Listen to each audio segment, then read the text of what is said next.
Hey guys, what's going on? Welcome to the Leading Edge Cricket Podcast. I'm Rob, this is Rich, and on the biggest series for an English cricket fan brings the biggest amount of hope, but it also brings the biggest amount of disappointment. Rich, we're 2 tests into the Ashes, and I am done with playing in Australia for another 4 years, mate. Yeah. I mean, it's been a great series. You know, the guys are on the way home now, aren't they? As far as I'm concerned, it'll be Christmas soon, and then just carry on. Just that's the series over. They just give you a bit, don't they? Like it's poor. They would lose 3 days, but then they give you a session, and that session makes you go, we could win this test. Like at the Gabba, we had 4 hours of good cricket, and we went, you know what? We might pull off a miracle here. We can always pull off a miracle. It's that time of year as well, isn't it? Do you know what? Just every time, is it? You build things up in your mind. I'm always saying, look, my head's saying one thing, but my heart's saying another. But the same old flaws, the same old problems, the same old issues with selection. And it's just all disjointed thoughts, isn't it? And thinking when you look at this England setup at the moment. But they still reel you back in. You know, even though we didn't look like we could win in Adelaide, we can draw. We can definitely draw. Jimmy and Broader at the crease. Come on, lads. Only another 20 overs to go. We still believe it can happen. It's ridiculous. I don't know why we put ourselves through it. Last time I wasn't angry, even though I sounded angry, according to somebody. I was disappointed. This time I'm just disappointed. I'm disappointed. We could go round in circles in this pod, so we have to be careful not to just rant. Because this isn't just a cathartic moment for us. I want this to be cathartic for everybody. So hopefully we're going to pick up on some of the frustrations you've all got, and see. We're not going to stay there. We're going to try and pick some positives out as well. We've got to see who's doing all right. I think that's fair, mate. Because to be honest, I think I'm one of the more optimistic cricket fans on Twitter for this English team. And on Thursday night at the close of play, it was half past midnight here, and I'm putting it out going, We're going to save this test. 2 days to go. We're going to save this test. But we're going to break it down from start to finish, everything that's gone on in between, all the ups, the downs, and drop catches. Selection, Rich. Let's start off and downs right at the start. So we knew Australia had changes. We learnt about Pat Cummins being a close contact, and he's now somewhere else. I think he's at the G, ready. He's ready to play already. Probably got his whites on. He's enjoying life that much. But it did mean... This was a no Hazelwood, no Cummins attack that England were going up against.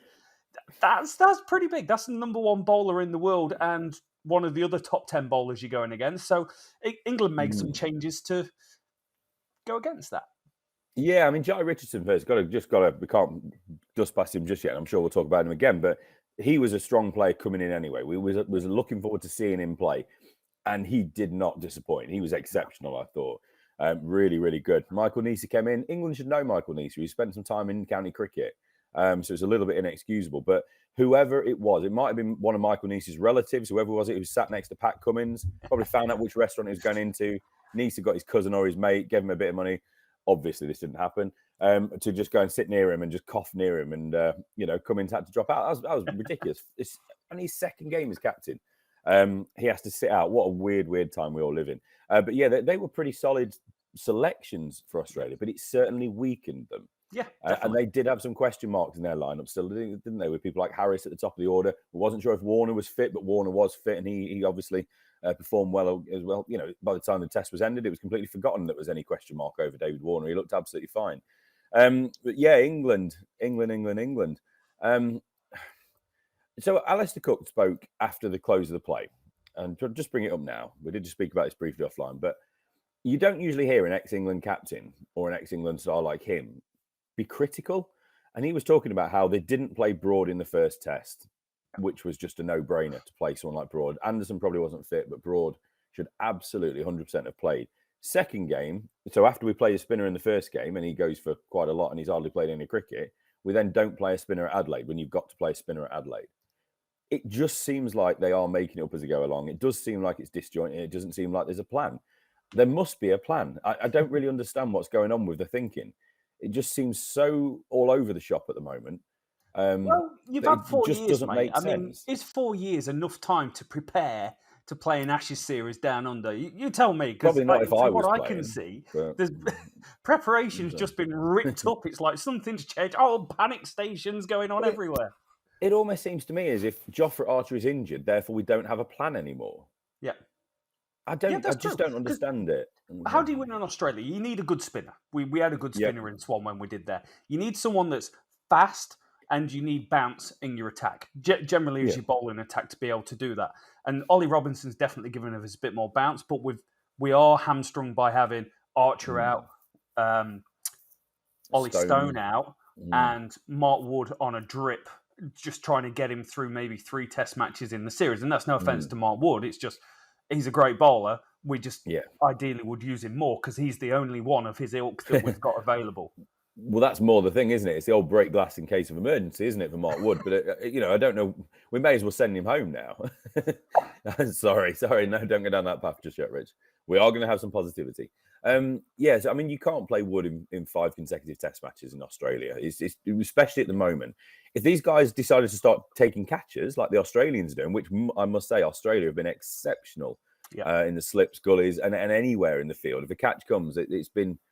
I think there must be a 99% catch rate at the moment. I think there's been one go down. There might be a couple of half chances here and there, but England have been just awful, really, haven't they? I mean, they're a 50-50 catch inside, it feels like at the minute. Feels like me with a flat one coming at me. Give me one that goes into orbit on the boundary and I'll pouch it all day, but give me a flat one in the covers and I've got no idea. So I don't know what's going on with this England side, mate. It just seems really, really disjointed and disorganised in their thinking. So they didn't make a change to the top 7, but they made changes to the bowling. Yep. No spinner being the obvious Yep. choice that was made. Now, Jack Leach has been overlooked, mistreated, dropped, got bouts of something where in New Zealand when he got really, really sick. And they've only used him when it's an ultra spinning pitch. This was the pitch to use him on in Australia. Basically, what you're saying, Jack Leach, thanks for your time, but you're never going to play Test cricket for us again. You may as well. I kind of joke earlier, but you may as well send people like him home. What's the point of him spending Christmas in Australia? I mean, actually, no. Don't send him home just yet. Sounds quite a nice thing, Christmas in Australia for 1 year. But it doesn't make any sense. I mean, they're showing time and time again that if you're a bowler who cannot bat, or they perceive you cannot bat, and we all know Jack Leach has got the old rear guard action in him. But if they're saying he can't bat, they're not really interested in you. You don't provide that right balance for the team. Wokes, we love him, but Wokes in Australia is not Wokes who we all adore. No. Wokes isn't as a successful a bowler, but he can bat at 8. Like we spoke about before in the preview to this test, it wouldn't have surprised me if they'd picked Dom Bess, because they really should have gone with a spinner. And I'm not talking about Ollie Robinson, but I am talking about a proper spinner, no disrespect. But you then give a balance, and I don't think it's the right decision necessarily, a Dom Bess, but because he can bat, you get a chance. And they just don't seem to rate Jack Leach, as simple as that. Like you say, unless it's an absolute burner, he's not getting a game. It feels that way. But then saying that, the next, MCG might present itself as a beautiful bowling track, and they probably won't bowl. They'll probably play a spinner again, as in a seamer track. Sorry. So I just don't know their thinking. It's just bizarre. They weren't bold enough to pick a Matt Parkinson and a Mo Verdi. I'm trying to think who else might have been on the periphery of these of the spin conversation. A Critchley. Can you? I don't think you can. I don't think you can pick a spinner and go, excuse me, Mr. Spinner, you've taken some wickets in CANT cricket. We appreciate that. But we've not given you any preparation in Test cricket. These other guys we've trusted for a few years have failed us right at the end, and we don't trust them. Come and have a bowl in Australia, mate, and see how you go, because it's going to be career-ending. It's thankless, isn't it? We've seen it before. We've seen it with some young blokes, haven't we? That's come over, and then we've not seen him for a couple of years after. I mean, Mason Crane was thrown in, wasn't he? So I'm not saying it was the right thing for us to do, but we need to have. I mean, look at the series as we are now, 2-0. You have to roll the dice. You have to gamble on something. If we just go tweak here, tweak there, it'll be 3-0. Yeah. There's no, we spoke about, it's so important. The selection at the Gabba was so important because you cannot go behind in Australia. Yeah. You cannot go behind, honestly. If you go 1-0 down and then start badly, or allow Australia to start well, whichever way you want to say it, in Adelaide, and then lose Adelaide, that's it. You're on a roll. You're falling down a cliff face here. If we get a draw at the Gabba, you then can get a win at Adelaide. That's the way I see this sort of tour. They know this is why, like in England, we change it every year, don't we? Or every series with where we arrange the games. They know Gabba is so difficult to win at unless you're India, obviously. Tim Payne's in charge, as you like Sorry, to Tim remind Payne. people. See you at the Gabba. Sorry, See you you at weren't the there, Gabba. mate. See you at the Gabba. Aussies batted first, mate. Won the toss, batted. Now, I was saying to you before we go on air, 9 times out of 10, you win the toss and you bat in Australia, and the one time you think about not batting, you still bat. Joe Root still made the wrong decision in the first Test match, and I'm standing by it. That is the hill that I'm going to go on Durham today. He Joe Root should have bowled. Massively the wrong decision. If you'd have put blinders on him and just walked him to the track and said, you don't know where you are, mate. You're in Australia, but you don't know where you are. This is your track. What's your team and what you're going to do? I'm having a bowl and I'm going with 4 seamers. Yeah. That's what you did at Brisbane.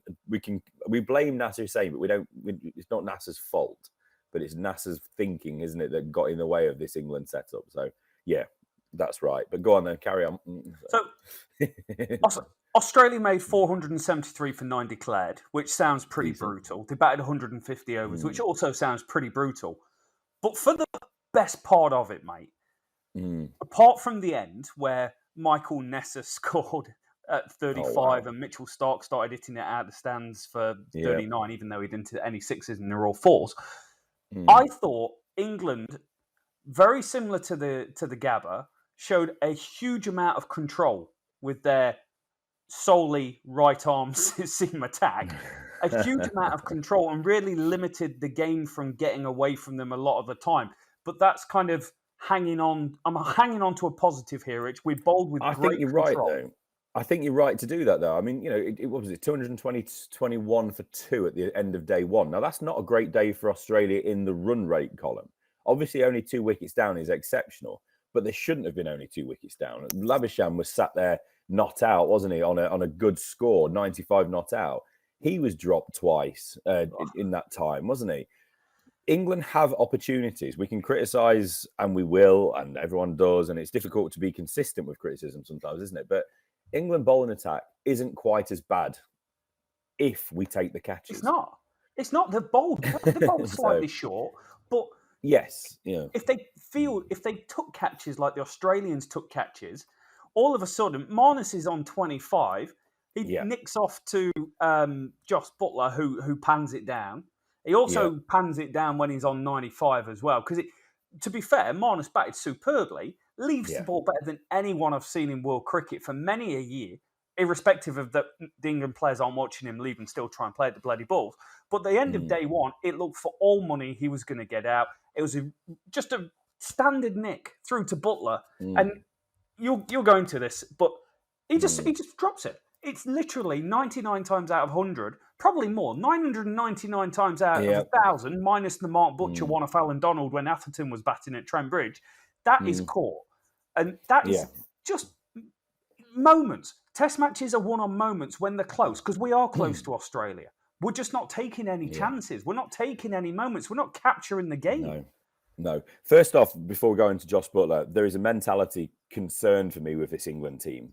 We don't seem like we want to be on the front foot. I mean, we'll get to it in a minute, but the Josh Buttler dismissal towards the end of the final day summed us up in some ways, wasn't it? He was getting that deep in his crease. Suddenly he's treading on his stumps when we're trying to save a game. It was almost kind of literally back to the wall, wasn't it? Back to the stumps, heel to the stumps. But that's kind of summed us up. But there's a mentality concern for me, and we don't seem like we're on the batting side more so. We don't seem like we're brave enough to go at Australia. Yeah. We don't seem like we're I don't want to say brave enough, but we don't seem like we understand. I don't even know how the right way to say this, but we cannot take the big moments. We can't sniff the big moments, and we can't take advantage of the big moments. Josh Buttler, by the time it gets to that was the second drop, wasn't it? The one that was pretty much just hit his hands. Yep.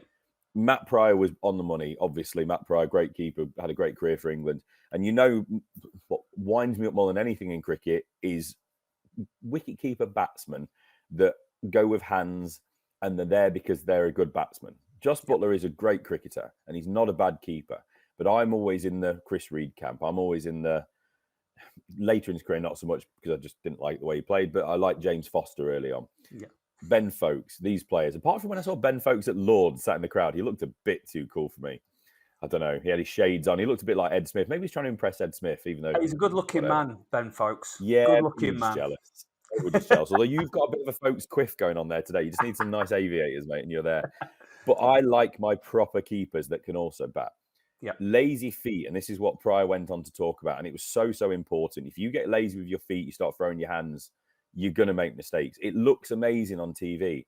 For people that don't really get obsessive about wicket keepers, you start going with your hands and dive and take these stops, make these stops and take these catches. Oh, wow, what a catch, what a catch. All I'm looking at is like, no, he's just made hard work of it.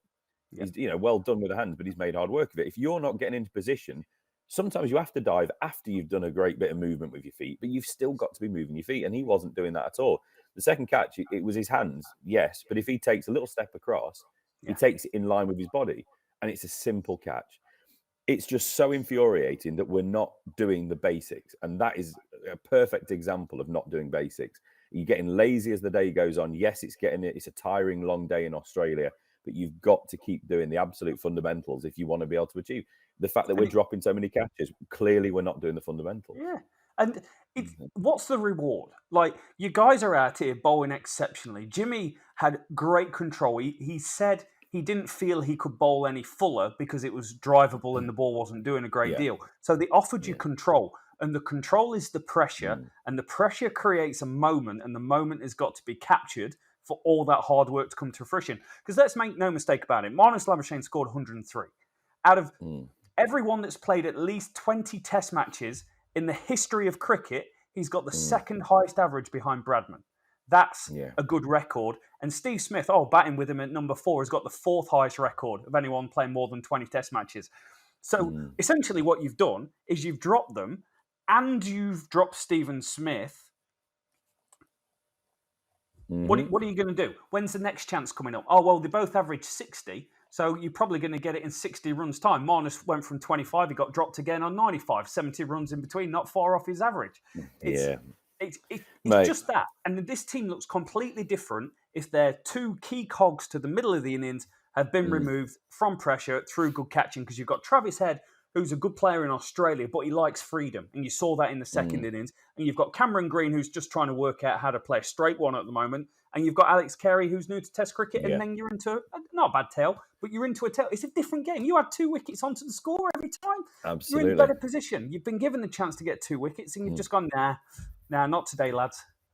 Yeah, that's it. You look at that scorecard, everyone has 95 for Warner, 103 for Labuschagne, 93 for Smith. And then it's 18-2, Travis Head and Cameron Green. But it's also notable as well. Alex Carey's come into the side. He's contributed 51 for him in that first innings as well. They're contributing. And we'll look at England in a second, just after we spoke about Michael Neser in a minute. But they are contributing. Travis Head in the first test obviously got himself a Man of the Match award, didn't he? For his contributions. England haven't had those contributions from players coming into the team or even those ones that have stayed in the team. Michael Neser, quickly before we move on to England's first innings, that was stunning. 35 or 24. I think I saw somewhere that was the best strike rate of a debutant batsman hitting over a certain amount of scores. One of them really, really bizarre stats that you have to crowbar into a tiny little box, but it's a really cool stat anyway. But basically, it was an exceptional debut performance from Michael Neser with the bat before he'd even got hold of a cherry to have a run in with. No, that is. And confidence. Cherry. Confidence it gives the team. Everyone loves it when someone's belting the ball around. Two more points on this innings, mate. Yep. Chris Woakes now has the proud average of 13 wickets. He's got 13 wickets in Australia, Chris Woakes. I'm waiting for his average to appear at an average of 55. That's over multiple series. Yikes. So when does and I really appreciate his runs at number 8. He's probably the best number 8 in world cricket. India may have something to say against that, but when does that become too much? And when does Ben Stokes, Ben Stokes is hopping around on one knee. He's all hot. He's all gumption. He's all balls, Ben Stokes, and I bloody love it. But don't have him bowling 20 overs halfway down on the track, killing himself when you're... Right. It was worth it for a go with Marnus because he was struggling and he was shitting himself. He was going, "Oh, it's near my body. I don't know what to do." And that's great. Do it for a bit. But don't do it against every single player that comes out and have 4 men back on the boundary. Test match cricket's about taking wickets. Australia rode the momentum, and whenever there was a chance, there was fielders in positions. We saw the ball go through second slip, third slip. It's just there. 2 points. Woakes and stop bowling bloody short for 90 overs. Yeah, it was bizarre, wasn't it? It was that first day was just such a nobody really wanted to take advantage of anything. Australia were playing quite conservatively, and England didn't really want to challenge. They were just quite happy to contain and wait for a mistake, which is a great plan if you're then going to take the mistake when it comes. But absolutely don't. Chris Wokes, we need to have a conversation about Chris Wokes. I feel like it's one of those where he's come home late at night and we're just waiting for him at the kitchen table. Chris, have a seat. There's we an need intervention coming on here. Exactly. Right, quickly. This is one I found. Tim Wigmore, I guess he's a reporter at Tim Wig on Twitter. 2017 Adelaide, Jimmy Anderson, Stuart Broad and Chris Wokes all played in the first innings. So obviously that's the seam attack we went in with. 88 combined overs, 20 maidens, 230 runs conceded for 4 wickets. And this is in the first innings. 2021, Jimmy Anderson, Stuart Broad and Chris Wokes in the first innings combined 78.4 overs, about 10 less, 22 maidens, 234 for 4. Or 4 for 234 if you're in Australia. Where is the progress? Where is the what are we thinking? We've gone in with exactly the same seam attack as we did 4 years ago, and we have exactly the same result. I don't know. Can we talk about there's nothing you can do to go other than just shake your head and go, well, we've not really progressed a lot in 4 years. In fact, you can make a huge call saying that this is one of the worst years we've had in Test cricket. I don't know. Since the year 2000, we've not been too bad since probably 2003. So, we'll move on. It's incredible that we haven't mentioned how well David Warner batted in on that. But yeah, well done, David. Good for you, mate. We sort of did.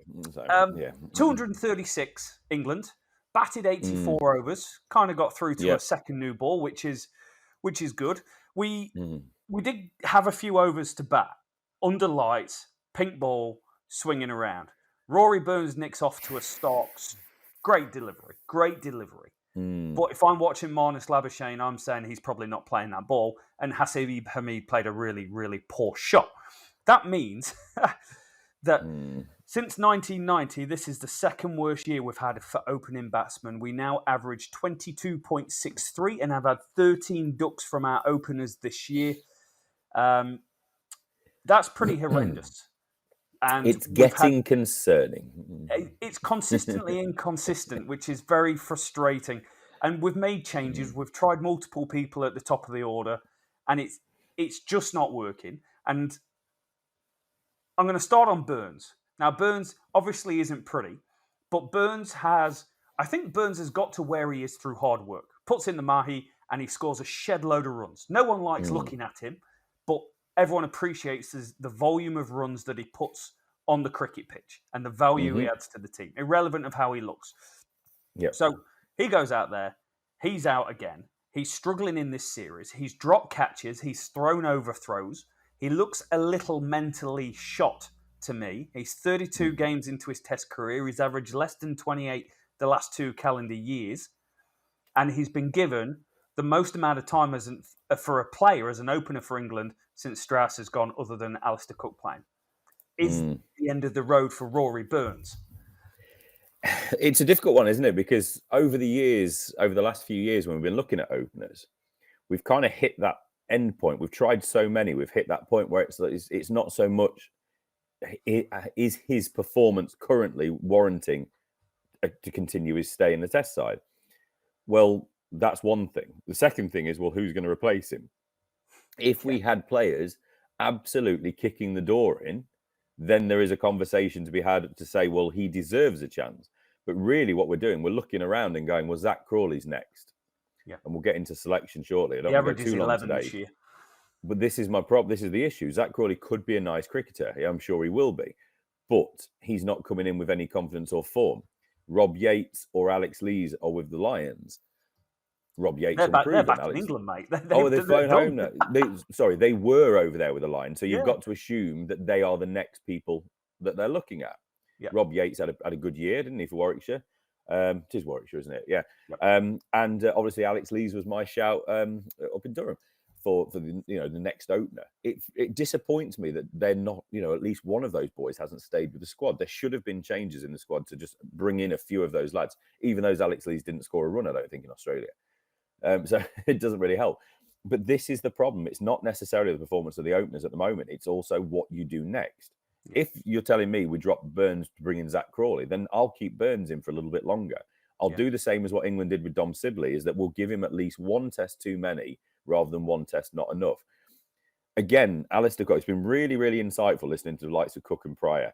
And it almost feels like their sleep deprived state of staying up all night watching these games is just loosening them up a bit and giving them a bit more honesty. The honesty box open. Yeah, it seems to, though, because they do seem, Rory Burns, they spoke about, you should do what you do in county cricket. Do what makes you successful when you get to the test arena. You shouldn't be going to test cricket and getting your techniques completely changed, because that's too late. Surely you should be a rounded cricketer by the time you hit test cricket.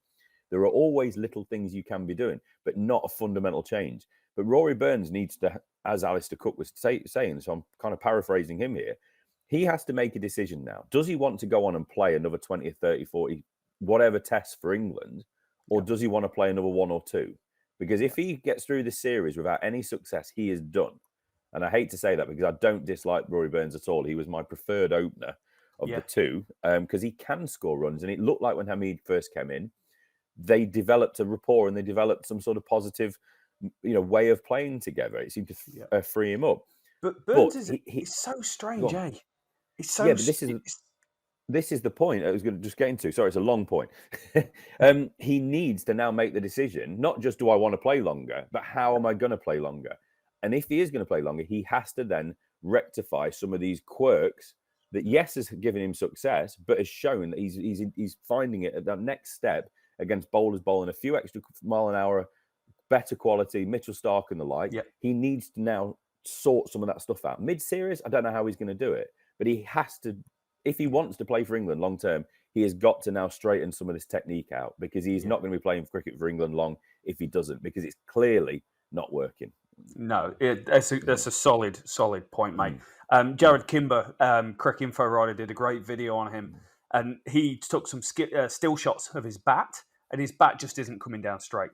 And although he can get in some decent positions, he's not doing it consistently. The other thing about him, mate, he gets out to off spin and just an extraordinary amount. He's got a stupidly low average, to the point he almost got bullied by Roston Chase, who you can barely call an off spinner. I think he's been out to him 5 times in his test career. So it's problems up top, trying to fight through a new ball, and then he does succumb to the thing. But he can make test hundreds. He's made 3 of them. He's made an Ashes 100. Hopefully he'll come good. But we can say, be positive and say he's made 300s, but we can also say he's only made 300s. Yeah. And he's had a lot of opportunities. Yeah. Only made 300, but it did give us some light, mate. And this is the hope of England that you get. Yeah. So we closed 17 for 2. Can we just one sec though? I feel like we've given Hasib Hamid a pass here by not talking about him. Yeah, I gave him a little backhander because he's playing for Notts. Yeah, look, that shot was horrific. That was shot. He got out the little flick. One of my favourite players, not Samit Patel. That was a Samit dismissal. A little flick, Lazy.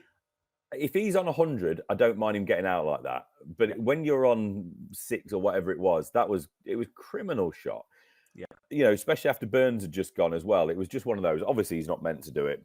The ball's there and he's just had a go. He should know Michael Nisa. He must have played against him at some point, or at least he's been able to see him a lot, or talk to players that have played against him. Really bad shot. He's had a really bad test match. Got a duck in the second innings, didn't he? Yeah. He's struggling. I'm not calling time on him at the moment, but my concern with him was getting bogged down after he starts getting in. Yeah. This game he didn't get in, so there is huge pressure, because I'm sure you're going to go on and say, we always, these openers, we're asking way too much of the likes of Milan and Root, but in the first 2 tests we have seen success from Root and Milan, aren't we? And these are the hopes as we go forward. I think I give Hamid more of a pass, because I actually thought he played pretty well in the first test. He got a couple of starts. He played really well. Yeah, I thought, quite. So 142 for 2 come lunchtime on day 2. Milan's on 68. Root's on 57. Everyone in England's waiting up going, I tell you what, boys, they only scored 479 here. I reckon we can do them. It's more of that sleep deprivation, isn't it? Brittle middle order, mate. Ben Stokes isn't quite the player yet, is he? He feels like by the end of this series, he'll be on fire. He'll be doing a Mark Butcher at where was it? Was it Old Trafford? when we got beat 3-1, but we always just remember Mark Butcher's 172 running off with a stump. Yeah, exactly. After we've just lost the series, but that was amazing. Don't get me wrong. But I feel like Ben Stokes is just building his way back up. But that middle order of Pope and Butler, and then you're into the bowlers. It's there's big concerns there. It is, mate. Cameron Green, I think, has been a real plus point for this Australian team. He's managed to get a bit of the wood on Joe Root after Josh Hazlewood or Pat Cummins. He kind of fills that role quite nicely for them. But then we get into an England procession, mate. So Milan goes. Milan, how nice is a David Milan cover drive or cut shot? It's just, it's joyful. It makes you feel good about life. You imagine Ted Lasso playing a cover drive, mate. It probably looks like that. Obviously, first into the first 82 and 80 in the final innings. It's nice to see that he's starting to, because we need somebody locked in. It's sorted alongside Root at the moment, because it's pretty much those two blokes. He's batted superbly. I am worried about him against Nathan Lyon. I feel like Nathan Lyon's really, really got his number going on, and it wouldn't surprise me if we see him struggle a little bit more against off spin as we go along. We start a procession, mate. So we lose Root, we lose Milan. Ben Stokes comes in, makes 34, bats pretty well. Ollie Pope gets out to spin. Now, Ollie Pope does get out to spin. That's one of the things he does. He only averages 21 against spin in his career as opposed to 34 against pace bowling. But this isn't the first time Nathan Lyon's got him out. It's not the first time an off-spinner's got him out. And I think when we were talking about Ollie Pope and we summing him up, because we had such high hopes after that South African, I think it was 2018 series. It's like, God, he comes in, he scores runs. It's the next incarnation of Ian Bell, except the good version, not the early part of his career. It's awesome. Even cover drives like him. And now we're in a position where he's going, oh, you know what? He averages 29. He's like everyone else in the team. He plays seam okay. He can't play spin. And he's looking very frenetic. Yeah, there's something about him at the crease, isn't it? It just doesn't look right. It doesn't look as if he's settled. Has he got when a he game gets plan? there? Does he know what it is? I don't know. You would imagine. I mean, one of the issues with the way cricket is now, yes, it's great to have all this information, but sometimes you can overload people. You can have them thinking too much about what's this bowler going to do, this bowler, blah, blah, blah. You just got to play the ball sometimes, haven't you? It's easier said than done when Stark's bowling as well as he did. And that's my little way of saying Mitchell Stark was bowled exceptionally well in this test. Coming into the series with question marks around him, Shane Warne. But Stark's playing really well, isn't he? Brilliant. Ollie Pope, I would like to say that I'm not trying to be revisionist here, but it was definitely the Bell comparisons. But we were saying quite a direct comparison. I thought Pope was going to be one of the players that keeps going in and out of the team until he finds his feet, because he is a really good player. I was hoping that he'd already had that, and now he was coming into the team and he was going to hit the ground running in this series, but he's not there. And I think they need to take him out the firing line. Now, where you go as an alternative, again, like the opener, isn't overly astounding. Dan Lawrence, is it? You could play Zach Crawley down there as well if you chose to. Maybe you can bring someone in at 5 and let Stokes just rest, take a spot lower, just to rest him up a little bit. He bats really well with the tail, doesn't he? So you're Pope out syndrome. You've got Pope out syndrome. I think so. I think I am. And I'm reluctant to say it because I think he's a really good cricketer. But you've got to look at the way players are playing. And it's not just how they're getting out necessarily. It's quite an important thing. But it's also just how they look. It's a bit like when you're watching football, isn't it? And if you see a midfielder with time on the ball, always got time, no matter where he is, where people are in relation to him, he's got some quality. At the minute, Pope doesn't look like he's got time. We can use that same conversation with cricket, can't we? Time at the crease. He just doesn't look like he's quite there. He's feeling for the ball. He's going with his hands a little bit. And, he's had some issues with his technique over the last year or so. He was one that was batting on off stump and then changed his guard. And so there's a lot of tinkering going on behind the scenes. And it could be something bigger going on there where he's not quite settled in his mind of how he wants to approach the game at the test level. Yeah. So maybe it is time that he does just step back. Now, perhaps this is how we talk about when we spoke about coming into Adelaide. Maybe this is where England go. They don't bring Dan Lawrence necessarily in, but maybe they do bring Dom Bess in. And maybe they bump the order up a bit. Now, that doesn't go from a strength. And I don't want us to do that, but I'm just trying to find a way of getting the balance right of a team to get a spinner in there. Because if they're so reluctant to play Jack Leach, well, how do you play Dom Bess? Yeah. Because I don't know. It's bizarre. Who's the other batsman? So you got Crawley, Lawrence, Bairstow. Sorry, Johnny Bairstow. So there's another option as well, isn't there? I wouldn't want to see Johnny Bairstow at the top of the order. If you're going to bring him back in, bring him in the middle order, back him at 5. Yeah. If you want, and then maybe Stokes at 6. Yeah, absolutely. But at some point, if he does come back in, he has to take his opportunity. Yeah. We can't keep having these little runs of 30 odds, averaging 30 odd. If somebody needs to come in and average 50 or average 45, it's just average 35. Just give me something, man. Like Milan's done that. He's captured the moment. He's cemented himself at number 3 for another year. That's great. Ollie Pope, for me, I don't think has progressed as a cricketer against spin since we saw him in India, where you're right, he was getting caught behind all the time. He was nicking off. He was finding it difficult. So he moved across his stumps and he's getting out LBW. He was trying to sweep. The next innings, he's trying to use his feet. He still doesn't know what his best game is. Really interesting, though, to see what's going to come of him. I just hope he hasn't got Mark Ramprakash syndrome and we never quite get to see his full talents in fruition. But Aussies were great. Mitchell Stark was superb in this first innings, mate. 4 for 37 off 16 from a leaky left armour, going at 2.28 and over was pretty good. I thought Jai Richardson was not great in this first innings. He lacked a little bit. He bowled a little bit short. We could get hold of him a little bit. But Nathan Lyon, who came under a little bit stick at the Gabba in the first innings, 3 for 58, I thought bowled pretty well, gave good control. And early doors, we're talking day 2 here, the ball's spinning. Yeah. And we know it spins at Adelaide. And I'm still looking at it going, we ain't got a spinner. So we're not going to be able to replicate the same threat level for however many overs that he bowled. Or he bowled 28 overs that our right-arm seamers are going to have to bowl. It's strange. We spoke about it at the top. Don't need to go through it again, but it's just bizarre. We knew this was going to happen from the off. You knew that Adelaide would take spin. Obviously, Nathan Lyon is an exceptional spinner. We don't have a Nathan Lyon, which 6-7 years ago I would not have expected myself to be saying, "Oh, we need a Nathan Lyon." But that's how he is developed as a player, isn't it? And it shows you if you actually give people opportunity, let them play, perhaps they might actually become a decent spinner in Test cricket. But you've got to actually play them first, haven't you? Jai Richardson, just quickly, he was wicketless and not ideal, but I thought he bowled really well at the top of the order. He put pressure on. I think he was. Mitchell Stark can take the reward for the couple of wickets. Nisa and Stark got the wickets, didn't he? But I thought Jai Richardson really, really put the England openers and the England top order under pressure. He comes at you, doesn't he? He really bowled well. You've got to play. Yeah. As the innings went on, obviously you settle in a bit, don't you? And it didn't quite go perfectly, but we'll come on to him very, very shortly. And he certainly did have a good Test match. No, nicely done. Give him some props. Australian second innings, they choose not to enforce the follow-on, bat some time, rub it into those English guys.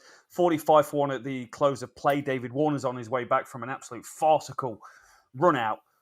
But the rest of the day, it was really interesting cricket. This, again, unfortunately for the game circumstances that were already 200 odd behind, but the first hour of cricket from England was exceptional. They were beating the outside edge, even though the ball wasn't doing a lot. We had great control. We kept the Aussies down to about 1 and over for the first hour before Travis Head started to get hold of stuff. But it is worth noting in there that Marcus Harris got out and became the owner of the worst average for an opener after 10 Test matches in Ashes cricket. He now averages 10 against England. Well played, Marcus. Well done, Marcus. That's horrendous, and he's been retained for the following 3 Test matches as well. So it's all about who you know in the world of cricket to get. But it's shown a bit of faith though. They know he's a good cricketer. He is a good cricketer, but he's not quite finding it yet. But because you've got David Warner, because you've got Labuschagne, Smith, etc., it gives him more time because they're performing.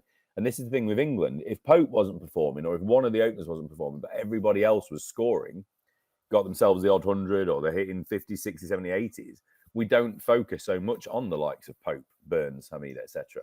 But everybody is failing for England at the minute, whereas Australia, the others are picking up the slack, aren't they? I'll have to defer to you. I didn't really see much of the second innings, but I'm just looking at the card as well and what you read. players are contributing again. Michael Neese with his promotion to number 3, probably deserved after his first innings, but obviously as night watchman. That could have gone very badly for England. I mean, that's how the Aussies are, isn't it? They're just rubbing it in. The bloke hits 34 off 20 odd, and then they go, "You could be a night watchman now." Reverse the I'm order, surprised he didn't come in and start smacking it around. So, if you didn't see much of it, I'm going to tell you this: that Josh Butler took a stunning, weak-handed catch off Marcus Harris, which was world class, and subsequently dropped Steve Smith off an absolute dolly the following ball. That happened. It again, it's inconsistency, isn't it? It's technique. It's not. It just seems like this thing's not quite right with people just being able to execute on a consistent basis. And this was also the innings of the spin. So the England spinners didn't realise we had one, but we ended up with 3 spinners in this innings, didn't we? Where have they been hiding? Why haven't we bowled David Malan more often? That's tongue in cheek, 2 for 33, but I've seen worse. Absolutely. I mean, that's another shout for Dan Lawrence, isn't it? He can offer another option with spin. Whether or not it's good enough for Test level, I don't know, but it is an option. So Joe Root got himself 2 for 27, 2 for 33 for Milan, and Ollie Robinson. That was a bit. Ollie Robinson. That was a bit silly. Joe Root missed the start of the day because he got. Let's be perfectly clear on this. He did not take a shot in the abdomen. He got straight in the testicles with no protection on in the nets. And that's why he missed it, because he had to go for a scan. Did nobody go up to him and say, with your bat handle, just tap your box? You got a box on? You got a box on, there mate. You go. Coaching 101, lads. Who was that? That's Chris Silverwood. Sackable offence. Fire him. Get rid. so people call him for that already at the moment. Sorry, Chris. Not for the same reasons, though. You didn't check you had a box on. But it's right. If someone gets hit in the nudger area, it's hitting the box. It's not abdomen. It's not groin. It's not gentleman's area or anything. Just it's hitting the box. It hits his box. It's in the box. It's in his balls or it's his penis. But the ball doesn't hit that. The ball hits the box. Apart from in the net, if Joe Root's not wearing a box, so it hits the box. The box hits your balls, doesn't it? Yeah. It's a testicle protector. But let's be honest, it just hits the box. for what it's worth, again from this second innings, and I don't like the fact that Joe Root came out and said we bowled too short, and that's one of the reasons we lost. Fuck that. Sorry for swearing, but the bowlers bowled beautifully here. Yes, Travis Head got away, but Travis Head was just in this perfect environment where there's freedom and he can express himself, and he loves going out there left-handed with his mow and just expressing himself to the world, and he did express. I'm glad I'm saying expressive and not showing his box. I felt like that was the word that was going to come out there. Keep going. Move it on. But England showed great control. And one of the notes I made here was they gave England a chance to save the game. If we'd gone out there from ball 1 and they'd gone at 6 and over, all of a sudden we were even more uphill. It was like Everest as opposed to doing Ben Nevis. Like they're both incredibly hard to do. Stick a time limit on as well, and with some very average batting or some poor walking shoes. The fact is, we gave ourselves an opportunity to go and try and save the game. Yeah, absolutely. And that's the thing. You look at. I always try to look at the ball's face as much as the runs scored in an innings like this. We was never going to go and overcome this total, was we?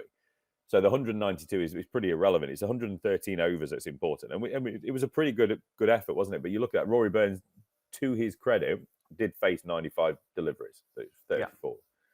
Wokes 97. They were the best. Milan and Root also hung around a bit. Stokes, as he seems to be doing a lot in this series so far, he's able to occupy the crease without really troubling the scorers. But as again we said, it doesn't really matter so much in this innings. But you would like to see him look a little bit freer. Josh Butler, though, wasn't it? 207 balls for just 26. I think that's the lowest ever strike rate for someone facing over 200 deliveries in Test cricket. Since records have been kept, I think it is. So it's a real slow attempt. But you knew it was inevitable. No, I think it was always inevitable. When I woke up, I did hope that England was still playing. That was my first thought. And then when you see they are still playing, it's like, okay, we've got a chance. Butler was in. And then literally, as soon as I checked my phone, a wicket fell. So I apologise. But there's an inevitability about this England team at the minute. As much fight as they show, and there was plenty of fight in this. And Josh Butler, we've got to give him huge amounts of credit. Criticising for his keeping, criticising for a little bit of his batting. he's not played the way I expected him to so far in this series. He spoke about being more positive. I'm not saying he said replicate his one day skills, but he has to go out there and play like he plays. He cannot be the test match version of Josh Butler and stay in this England team. And he's not been that way. But it was a really, really tough, really, really brave rearguard action. And it was so unfortunate the way he did get out in the end, wasn't it? Getting deeper and deeper in his crease until he trod on his stumps. As I said, very, very symbolic, I think, of the way England have performed in this game. That they're just backing themselves, as far back as they possibly can get. And in the end, it's not enough anyway. It just felt inevitable in the end for me, and we just don't have enough about us. And I think Australia deserve the win again. Obviously, they're just a much better cricket side at the moment, even if they are weakened by the likes of Harris. They're a much better team when playing in their home environment, like most cricket teams around the world. And Australia is a fortress. No one goes there and does well, except how India went on. It's just how it is. No. Absolutely. We'll always have 2010-11. I've got to get one mentioning of that. It's like you mentioning KP. I'm not quite sure where to turn with this at the moment. When you get the Australians up, it's very difficult to get back on top of them. It's just a barrage, isn't it? So it was one of them test matches where we needed a response from England. We needed somebody to stand up and say, he's a lock. Yeah, Milan's done pretty well. We know Root's good. We know Stokes is pretty good, and Stokes bowled as well, so we know he's relatively fit. But apart from that, nobody else really stepped up and said, "I'm a nail on now."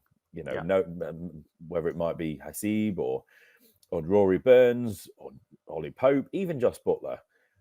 Nobody just said, like, I'm here. I'm going to do something. I'm going to do something special. Did it leave you with more questions than answers? Is it that sort of ending to a test? Yeah, absolutely. And the squad leaves me with more answers and questions as well, because I don't see who's in the squad to rectify this. Yeah. We'll start. I think we can start looking. We've gone long enough now. I think we can start looking towards the next test briefly, and it's up to you if you want to get together or you want to jump on and do a little preview at some point.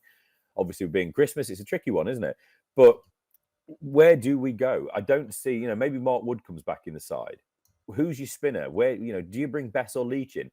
With all due respect to both those players, in Australia, that does not excite me in any way.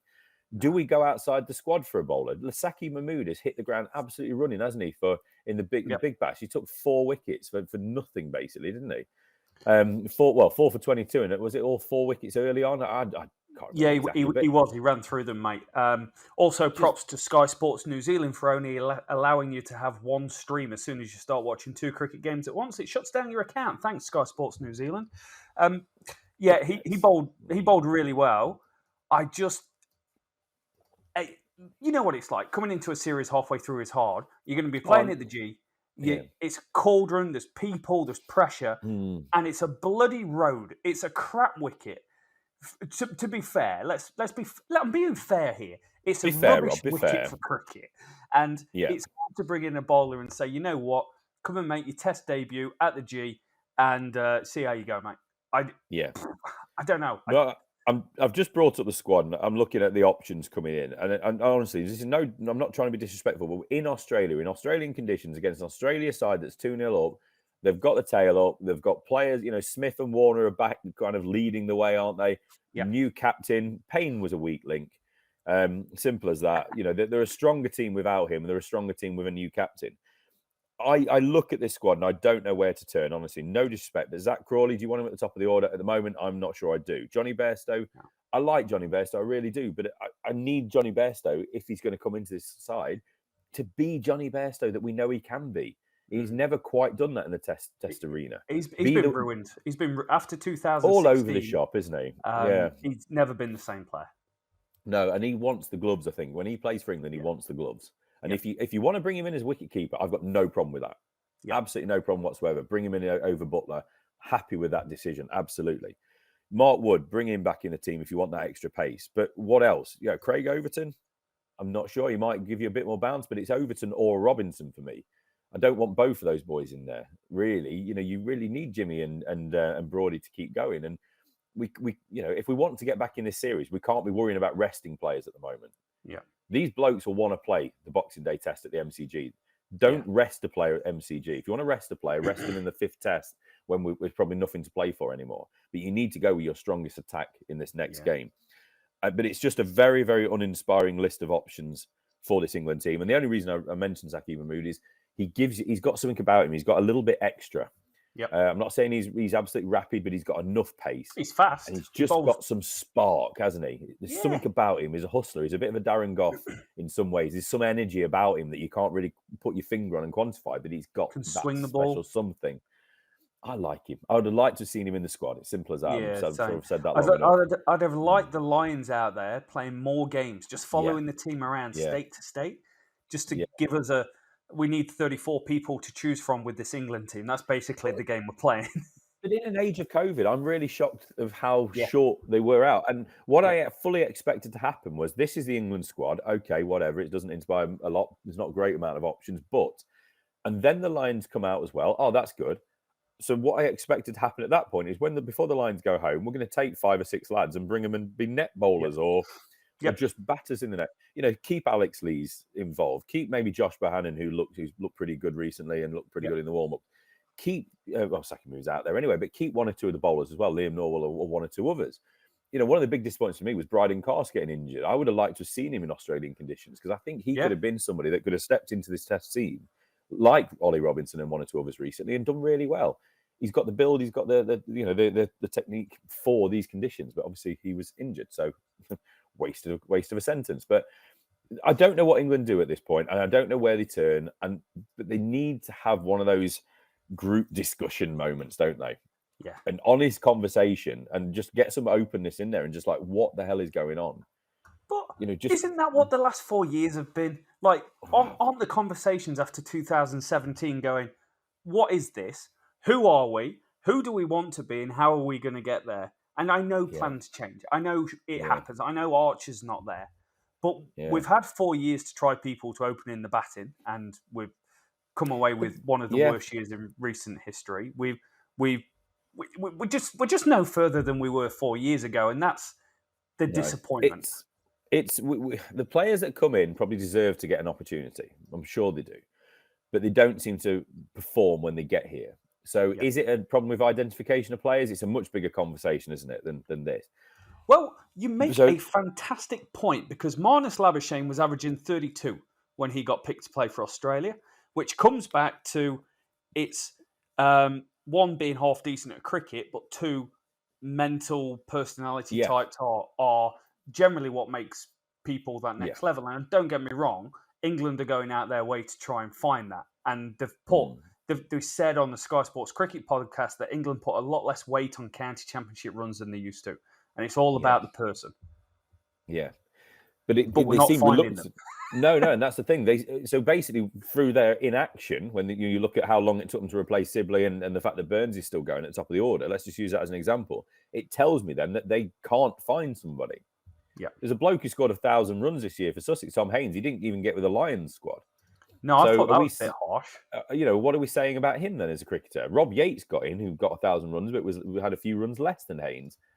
What are we talking about with all this as an England setup, as an England selections? What's the rationale? Are we saying that Haynes isn't there on that that we can't quite quantify side of the game, but Yates, his runs counted as more than Haynes? I don't know. Anyway, that's just a side issue.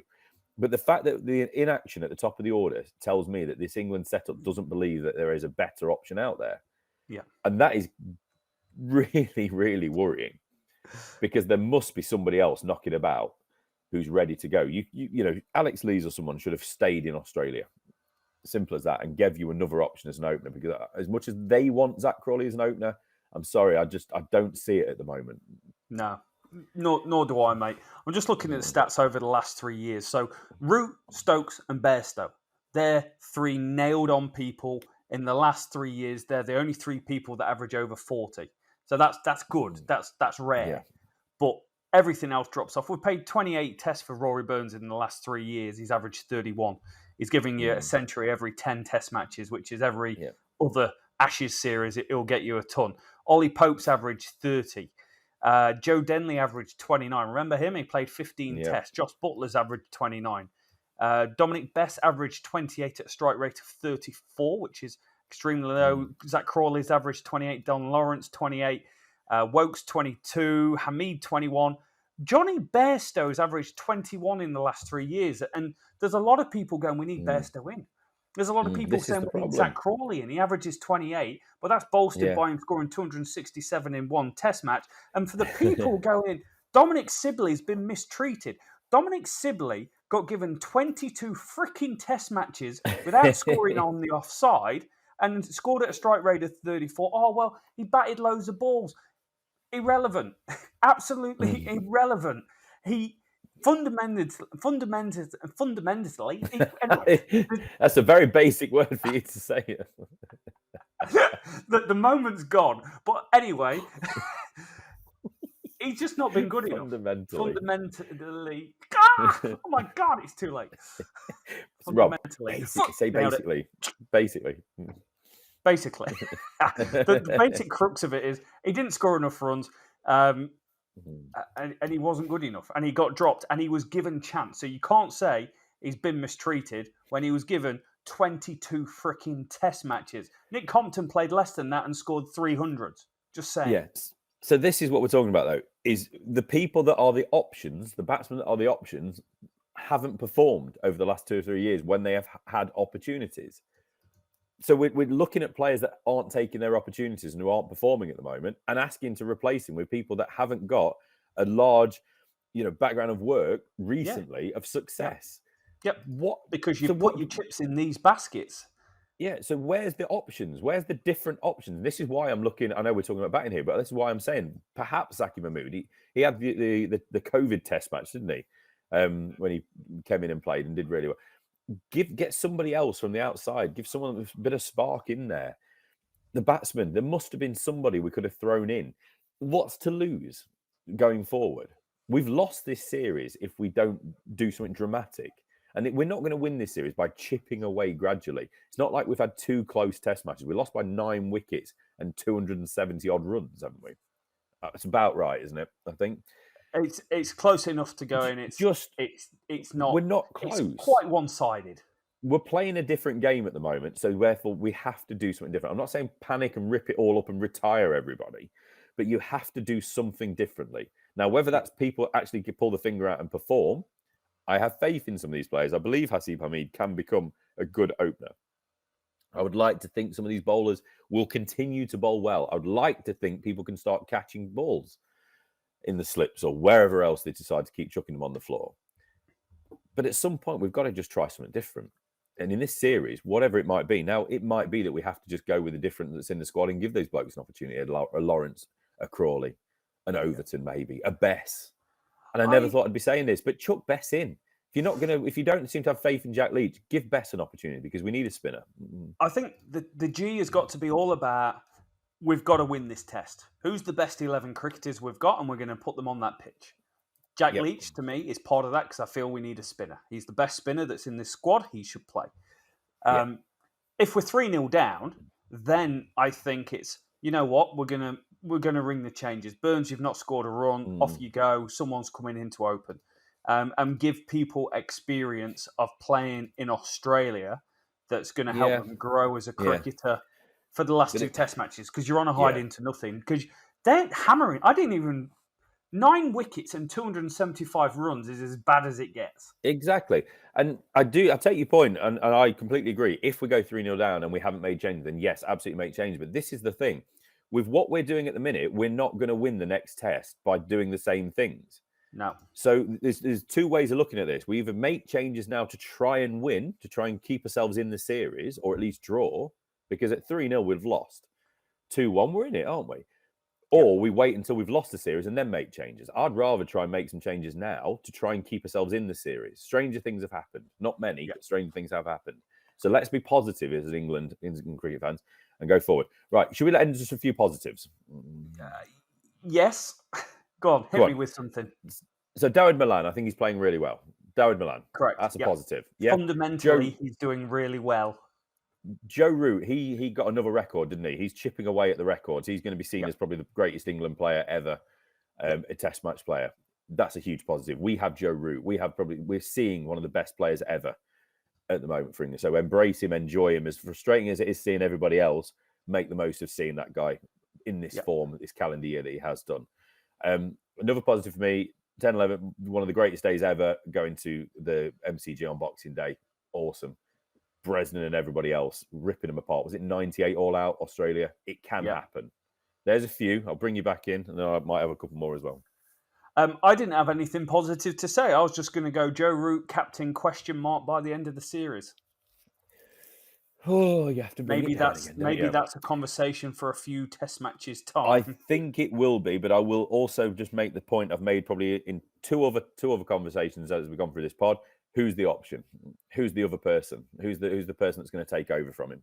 Yep. Agreed. And that's where we are with this England setup. It's not the players in the team or the positions they hold are absolutely nailed down. It's more who can do the job. I'm going to throw another positive. England cricket fans are exceptional. We know they're the best in the world. We haven't even travelled from England. It's just the dislocated, relocated, English that live in Australia. Where's all the Australian fans on a fifth day when they're about to win a test match? I don't know. Absolutely pathetic. I've seen it when I was over there as well. They're all giving it all the large, aren't they? They're all there, all look at us and shouting and singing back at the Barmy Army. But then on a fifth day, when they're going to win a test match, they're all back at work or they're at home. Get a grip, boys. I know it's a big stadium, but how many was there?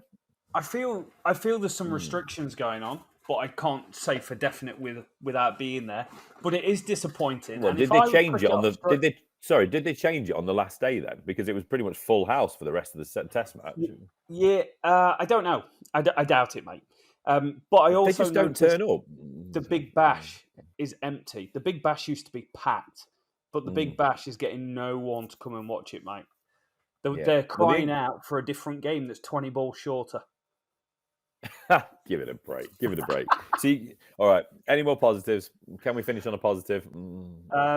I think Ollie Robinson was superb with the ball again, and I've not given him the props that he deserves because he bowled a few overs off spin, but I thought he was exceptional with the ball. I thought Brody bowled really well. Anderson had great control. Milan's looking great. We've got no openers, no positive. Joe Root's looking really good. Hopefully his balls are okay. Ben Stokes got all the time in the world. Josh Butler really pulled something out of the bag that was pretty damn special and was almost up there with Atherton's innings at Johannesburg with Jack Russell. And that covers everything. They're my positives. There you go. And also, Jai Richardson looks exactly like the main character from Sex Education. I haven't seen it, but I'm sure you're right. Josh Butler, let's just say his place is under pressure, isn't it, from a lot of public figures and people on Twitter, etc. Maybe Josh Butler, this innings has given him that confidence, and it might actually galvanise the squad. They've looked at what Josh Butler's done, and they're going to say, let's get behind Josh Butler. He's the one that's shown the grit. He's the one that's shown the determination. He dropped anchor. He did everything he possibly could in the end of this test match to win this, to save this game. Let's be more like Josh. Let's be more like...